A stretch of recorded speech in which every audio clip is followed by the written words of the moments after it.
All right, so what we're gonna do here today is what I call out feeding. I'm basically gonna feed my bees some sugar water with some honeybee healthy super plus outside of the hives. I'm about 60-75 yards away from my main hives in my main yard, and these colonies here are healthy and vibrant and going strong. It's about 55 degrees out, the wind's blowing, but the bees are flying. And we just mixed up some sugar water and some honeybee healthy for them, and they really do find it quick. So what I'm going to do though is basically just show you how I use these feeders. This is the top of the feeder. These blue bottom trays are the bottom of the feeder. You got a plunger in this feeder.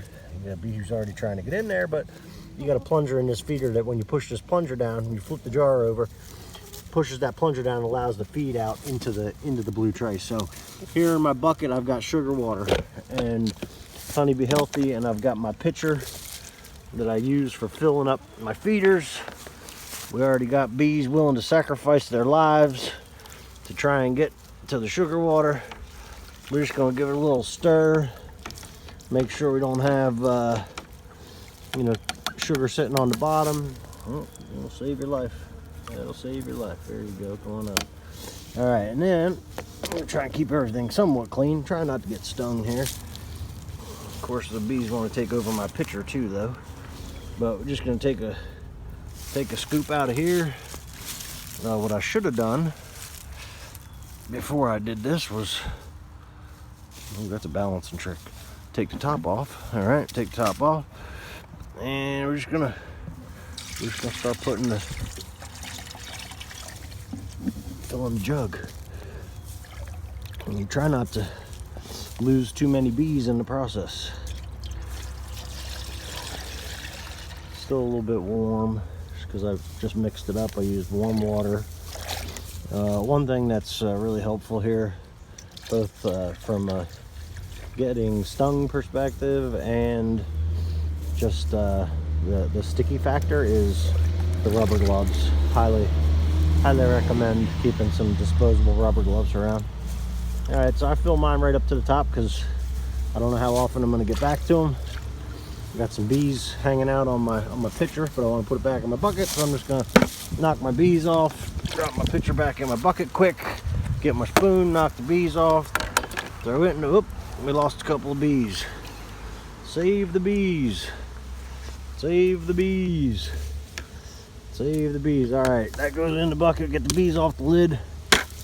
Bees out of the bucket. Out of the bucket, bees. All right, and put the lid back on. And they can hang around the bucket all they want, and they'll hang around there eating off of they'll clean the sides of it off. Now here we got a bee who wanted to get inside of our lid. All right, he's gone now. And we got one on the side of the lid. She's gonna move on. Move her on. We screw our top on. Okay, we take our feeder. We hope we don't get stung. Then we take our feeder, we flip it over. There's a little groove on here. It's important that those long grooves there, they go in the trough here, the part of the feeder, in this part of the feeder. So you want to line them up. You want to get your bees out of here first. So I'm gonna have to set this jug down so I can do that while I'm holding the camera. One of these days maybe I'll get a tripod, but you want to get your bees out, put this on, line that trough up, make sure it's lined up underneath there, and you see the juice starts flowing. It starts flowing out. Now you got sugar water flowing all around the base of that trough. And the bees, well, they're already here, and they'll just keep on coming. This will be a real busy area here in about an hour or so. So I got a few more feeders to do here, and then some work to do inside the hives. But that's all for now. I'll show you how to use a top feeder, a different style feeder, in another video. And yeah, looks like the bees like my bucket. See you next time.